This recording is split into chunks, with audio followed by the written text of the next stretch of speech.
Bet iš kitos pusės, dabar aš jau norėčiau pareikšti tam tikros kritikos ir pačiam Dainiui Žalimui. Jeigu jau Dainius Žalimas nuvyko į Tbilisį kovoti už Gruzijos žmonių laisvę ir nepriklausomybę, už vertybės, pabrėžiu, kurias turi iškovoti ir išsaugoti Gruzijos žmonės, man kai ko pritrūko. Aš pažiūrėjau ne vieną nuotrauką, kurią Žalimas patalpino savo visuomeninėje paskyroje, ten daug gražių nuotraukų ir žmonių stovi. Kaip jau minėjau, plevėsuoja Gruzijos vėliavos, NATO vėliavos plevėsuoja, Europos Sąjungos vėliava plevėsuoja, Ukrainos vėliava plevėsuoja.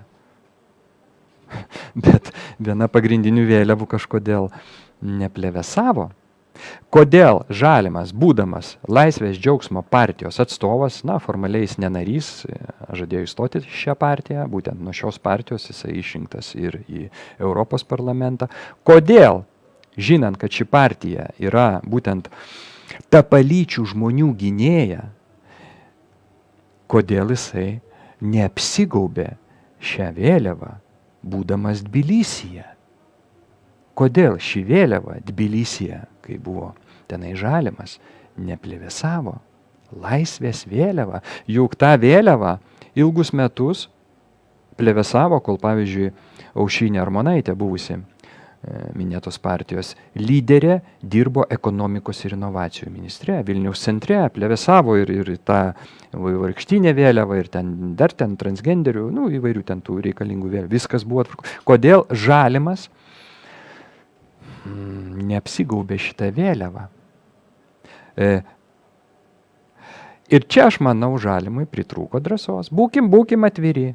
Labai gerai, kad nuvažiavo, labai gerai, kad palaikė gruzinus jų kovoje už tiesą, bet nepadarė darbo iki galo. Prisiminkime, štai čia yra publikacija, kaip į tą vėliavą, šitą vėliavą, čia matot, Žalimas apibrauktas, geltonas toks rutuliukas, va čia Žalimas eina tame parade, kur daug tokių vėliavų, čia Vilniuje prieš Europos parlamento rinkimus. Reikėjo Žalimui pasiimti ir fotografijas. Čia mes ir atkreipiam dėmesį, iš paradų Vilniuje, kokiuose mėgsta žygiuoti. Nebejotinai, gruzinus tai akimirksniu sutelktų bent kompromisiai kovai iki pergalės, kai jie pamatytų štai tokią vėliavą pamatytų. Ir čia aš noriu prisiminti, kaip gruzinai reaguoja į šią vėliavą, ir tada aš pabaigsiu savo mintį. Štai čia paleiskim be garso, nes čia autorinės ir taip toliau, aš nenoriu labai ir išdidinti vaizdo.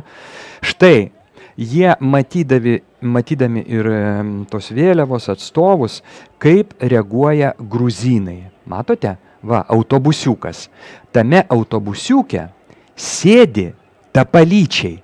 Ir štai didžiulė gruzinų minia, pažiūrėkit, kaip puola šitą autobusiuką. Vat matot, kaip puola. O viduje tapalyčiai, kiek ten tų tapalyčių, 7-10, gal ten prisigrūdė tų tapalyčių, gal ir 20 sėdi, maksimum.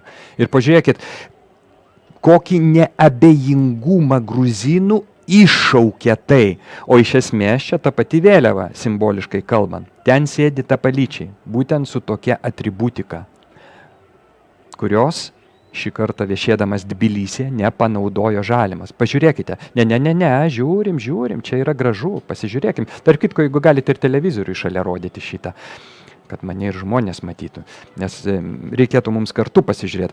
Čia, matot, dar panaudotas toks muzikinis gabalas, tai aišku, YouTube'as čia autorinės teisės pareikštų, bet ir be muzikos gerai. Va, ir važiuoja tas autobusiukas, sėdi tapalyčiai ir kokie neabejingi gruzinai. Ir čia man kyla klausimas, palauk, gerbiamas Žalimai, o ar pats gyniai tapalyčių teisės Gruzijoje? Štai šitie vaizdai ir tokie įvykiai tenai vyksta nuolatos. Štai žiūrėkit, kalba tapalytis. Štai pažiūrėkit, kaip su tapalyčiu elgėsi. Matot? Va, matot, policija toj pagaus šitą smurtautoją, pagaus ir taip toliau. Gerbiamas Žalimai, ar gyniai Gruzijos tapalyčių teisės? Ar išreiškiai kokią nors poziciją? Mes nekartą klausėme, ar šiuo klausimu Lietuvos diplomatijos vadovas jau buvęs Gabrielius Landsbergis išreiškia kažkokią poziciją gindamas Gruzijos tapalyčių teisės.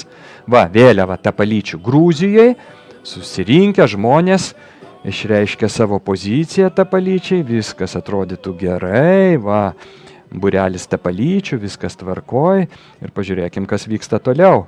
Nedaug tų tapalyčių, bet jie nori save parodyti. Vat, ir štai jau renkasi ir jau, kaip sakoma, jėgos struktūrų žmonės, jau kažkas čia turbūt bus. Va, jau žvilgsniai tokie, gero nelauk, aiškiai matos. Ir klausimas Žalimui, ar gyniai Gruzijos tapalyčių teisės, ar važiavai apginti Gruzijos tapalyčių, ar dalyvavai paraduose ir eisenose, kaip ėjai čia Vilniuje, kaip mes matėm nuotraukose. Štai ir eina priešininkai tapalyčių, matau, kad gero nelauk.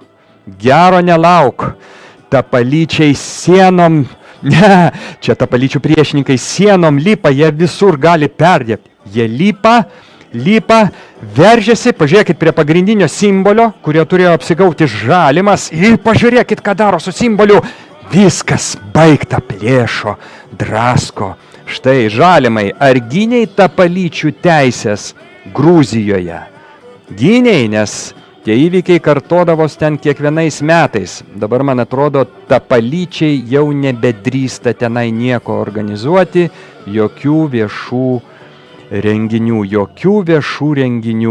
Štai kas vyksta, matote, įsiveržia kažkur į vidų, turbūt ten tapalyčių koks nors, kaip pas mus Simonkos biuras, iškrapšto viską ir jau mojuoja savo valstybės vėliavą. Va, dar tenai, man atrodo, lietsargį išmes, kiek aš atsimenu.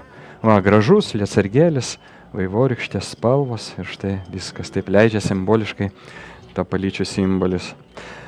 Klausiu, pona Žalimai, ar gyniai Gruzijos tapalyčių teisės, ar savo visuomeniniuose tinkluose, savo paskyrose rašei apie tai, ar važiavai palaikyti gruzinų tapalyčių, kurie štai va taip gaudavo į akį ir turbūt dabar gautų? Ne? Va, kraujai tekėdavo ir kaip, pona Žalimai, važiavai, nevažiavai, nepalaikiai, kokia ten situacija? Labai norėtųsi žinoti. Ir aš toj pasakysiu savo pagrindinę mintį. Tai žiūrėkim, čia nedaug sekundžių liko. Smurtas, elementarus smurtas, aš asmeniškai absoliučiai nepalaikau šito smurto. Galiu pasakyti, kad prieš tapalyčius Gruzijoje šventikai taip pat mūrų stojo, pasiraitoja rankovės ir ėjo prieš tapalyčius su ikonom rankose ir taip toliau. Sako, nereikia mums šito. Klausimas Žalimui, ar išreiškiai poziciją, ar vykai į Tbilisį, aš nepavargsiu šito kartoti? Ne? Man atrodo, kad ne. Kad, pona Žalimai, negynė Gruzijos tapalyčių teisių. Nevaikščiai su šios tapalyčių bendruomenės svarbiausių simbolių. Tada mano klausimas pačiam Žalimui. Tai jeigu tamsta nesugebėjai ginti tapalyčių Gruzijos teisių, kur atrodytų privalu, tu netgi su tokia partija į politiką atėjai, pona Žalimai. Nedidelės bendruomenės gruzinų tu nesugebėjai apginti, o dabar važiuoji tamsta Žalimai ir nori apginti jau didžiosios gruzinų tautos interesus. Turbūt supratot mintį. Viskas yra blefas. Viskas yra blefas. Ir ką aš noriu pasakyti, aš noriu tiesiog pasveikinti gruzinus, kurie tikrai labai nelengvoje kovoje ir labai sudėtingoje situacijoje, bent jau šiuo metu puikiai įsisuko ir aš noriu palinkėti kuo didžiausios sėkmės, o gruzinams užfiksuoti štai tokius Dainių Žalimus, įtraukti į tam tikrus sąrašus, nes šitas žmogus, Dainių Žalimas, veikia prieš Gruzijos valstybingumą, prieš Gruzijos nepriklausomybę, apskritai prieš gruzinus. Va šitas Dainių Žalimas. Jis lygiai taip pat veikia ir Lietuvoje, bet čia kita tema. Mes dabar kalbam apie Gruziją ir apie įvykį naują prisiekusi Gruzijos prezidentą. Tai būtent į tai aš norėjau atkreipti dėmesį. Man atrodo, prieš naujosius metus reikia atkreipti dėmesį pačius svarbiausius dalykus, jo lab Žalimas, aš pasikartosiu, yra ekspertai EU. Praktiškai mes su koks ten yra printeris 3D, būtinai atsispausdinsim tą figūrą su Žalimu, kad galėtų jinai čia pas mane stovėti ant stalo, kaip už manęs kabo koks Miles Davisas ar oficiali Rusijos federacijos valstybės paslaptis Dalia Grybauskaitė. Tikrai čia vieta. Tarp kitko buvo idėja, ir čia kreipiuosi jau dabar į žiūrovus, su Žalimu firminį puodelį padaryti, nes gerai eina. Rašykite komentaruose, ar pritartumėt tokiai idėjai, kad mes turėtume dar vieną puodelį. Vis tik tai buvęs Konstitucinio teismo pirmininkas, netgi ten kažkiek per ilgai neteisėtai pasėdėjęs šiame poste, priėmęs ne vieną antikonstitucinį sprendimą, išskirtinė asmenybė, man atrodo, tiktų į mūsų šitą kolekciją. Tai tiek norėjau atkreipdėmėsi, kalbant apie Gruziją, kaip sakoma, pažiūrėti tai iš savo kampo, taip kaip aš visą šitą reikalą suprantu. Na ir po socialinės reklamos šiek tiek apie Lietuvos godonės. Po 100 metų Lietuva išnyks, bet tas išnyks, tai dvejos galimybės. Jei žmonės pyksis, tai neliks gyvybės, o jei draugaus, tai sienų nebeliks. Visa žmonija kaip vienas kūnas, be sienų, susikalbanti ir gyvenanti žmonišką gyvenimą, kurį minėjo profesorius, nes žmoniškas gyvenimas tai ne kovos, žmoniškas gyvenimas tai kūryba.